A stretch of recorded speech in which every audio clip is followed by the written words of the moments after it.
Olá, queridos, graça e paz a todos.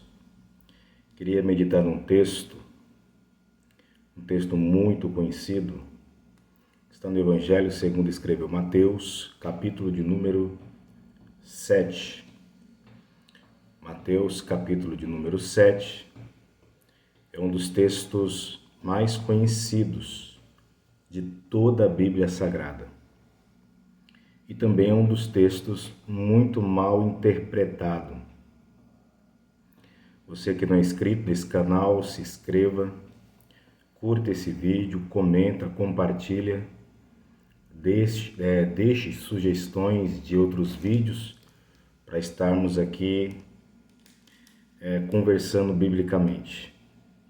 Mateus capítulo 7 diz assim: Não julgueis, para que não sejais julgados.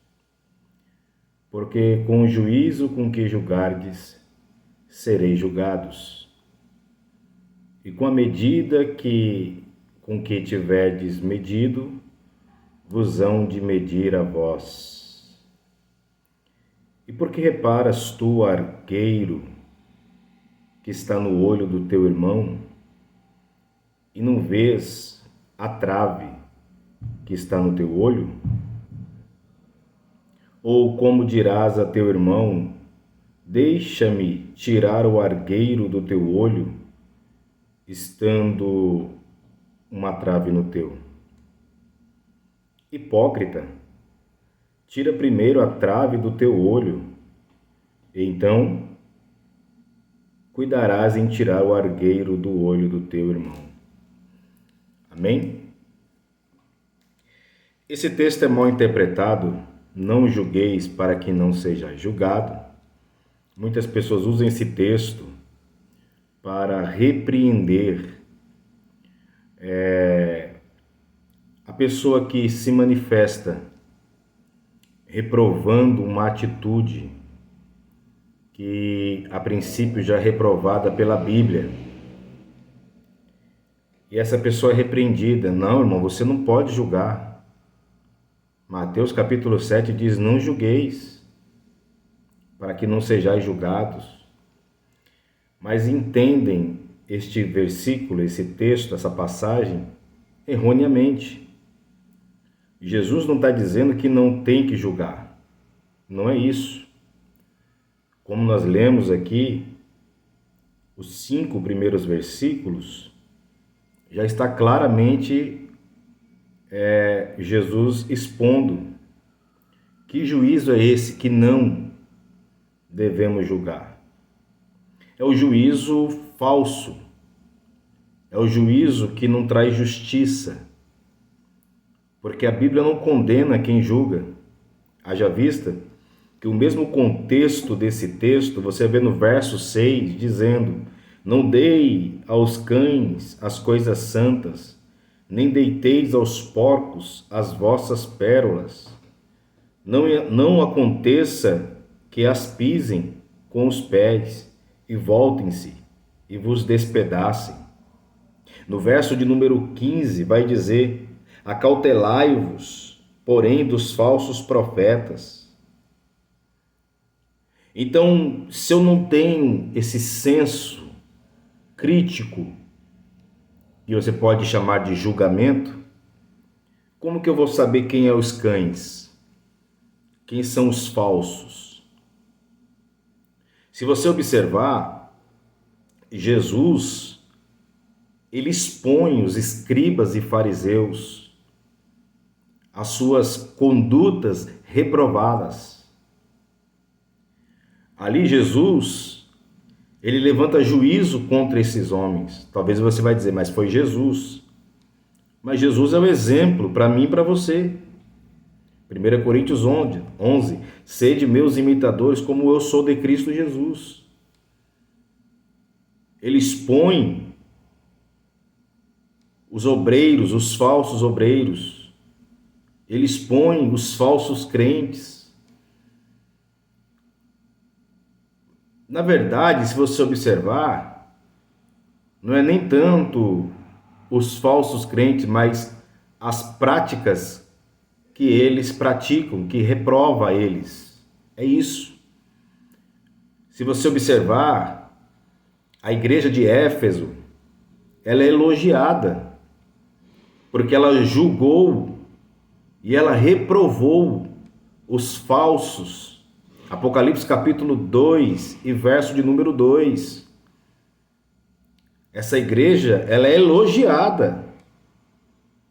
Paulo, em 1 Coríntios capítulo 2 e verso 15, ele diz: porém, ao homem espiritual, julga todas as coisas, mas ele mesmo não é julgado por ninguém. Ou seja, Jesus condena o julgamento sem justiça. É quando o juiz, ele é devedor.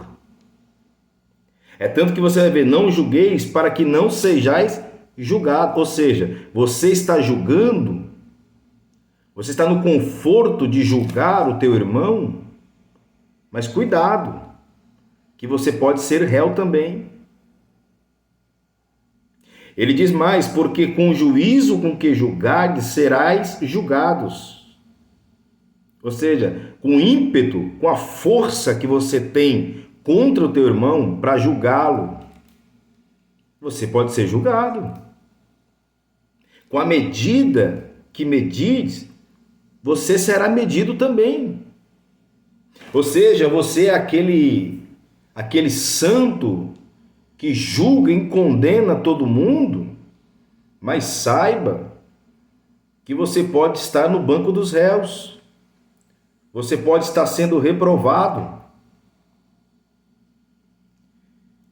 Ele diz assim mais no texto: porque reparas tu no argueiro que está no olho do teu irmão e não vês a trave que está no teu olho? Ou seja, Jesus está explicando aqui como você pode querer ser juiz, sendo que o pecado que você está julgando é pequeno do tamanho do pecado que você está cometendo.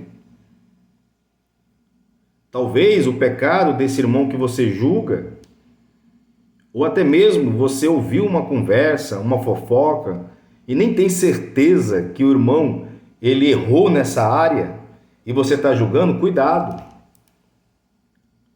Porque você pode estar cometendo algo maior, não a mesma coisa, mas maior do que ele. Jesus condena o julgamento injusto. Vou te dar um exemplo. É a mesma coisa que um assassino julgar e condenar alguém por tentativa de assassinato. Quem fez a tentativa de assassinato, é só um exemplo, viu, irmãos? Ele está errado. Mas e quem é assassino de fato? E o pior, esse que é assassino de fato, ele está se levantando no conforto do tribunal como juiz para condenar aquele que teve uma tentativa. Então é isso que nós temos que observar. Lembra da mulher que foi pega em ato de adultério? Foi levada para a praça pública. Logo começaram a testar Jesus, dizendo: essa mulher foi pega no próprio ato de adultério e a lei diz que ela deve ser apedrejada, esperando que Jesus condenasse aquela mulher. Muitos que estavam ali nem sabiam se de fato ela realmente foi pega no ato de adultério, mas um fala para outro, outro fala para o outro, aquela mulher adulterou, aquela mulher errou, aí logo eles se armam contra ela para condená-la, para apedrejá-la. Aí Jesus, com toda a sabedoria, Jesus olha para aquele povo e diz para eles, quem não tem pecado, que atire a primeira pedra. A Bíblia vai dizer que os mais velhos começaram a sair, consequentemente os mais novos, porque eles começaram a refletir. Jesus coloca um espelho na frente deles, porque é muito fácil você olhar o erro de alguém e apontar, mas o mais difícil é fazer uma introspectiva de si mesmo. É por isso que Paulo diz: aquele tem que examinar a si mesmo. Na ceia, lembra da ceia? Examine-se, pois, o homem a si mesmo. Ou seja, é também algo muito errado na ceia você querer examinar o teu irmão e dizer para ele: você não deve tomar a ceia, porque não é assim. Examine-se, pois, o homem a si mesmo, e depois coma deste pão e beba deste cálice. Porque se na ceia tiver juiz, já está tudo errado. Ok? Então essa é a reflexão de hoje. Não julgueis, para que não sejais julgados. Cuidado. Às vezes você está vendo um arqueiro, um ciscozinho pequeno no olho do teu irmão. E às vezes tem uma trave no teu olho. E cuidado com fofoca, com calúnia. Às vezes você está julgando alguém sem saber de fato, só por aquilo que você ouviu. Às vezes você está indo para a praça pública, cheio de fúria, de ódio, carregando pedras para apedrejar, e você não sabe o que está se passando. Então cuidado, guarda essa palavra no teu coração. Você que não é inscrito nesse canal, se inscreva, curta esse vídeo, compartilhe e que Deus abençoe a todos. Fiquem na paz.